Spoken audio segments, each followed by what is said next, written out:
เฮ็ดบอกให้มันเลยบ่ห้ามมีมัน แกงมะเร็งนี่บ่แกงนี่ฮะแกงมะเร็งนี่ห่อให้เด้อสิไปกินอยู่ชายแดนบ่ได้เท่าไรเฮ็ดน่ะได้จักแสนได้จักเท่าไรได้ล่ะอุ้ยเนาะ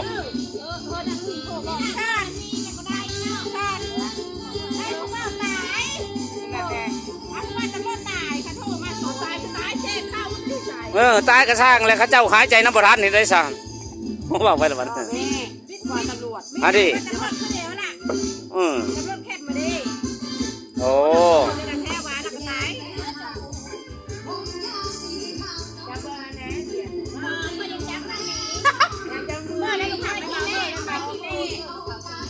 ปฏิลิกสิทธิ์ว่าเพลงหรือปะปฏิลิกสิทธิ์ของกสิโลมออก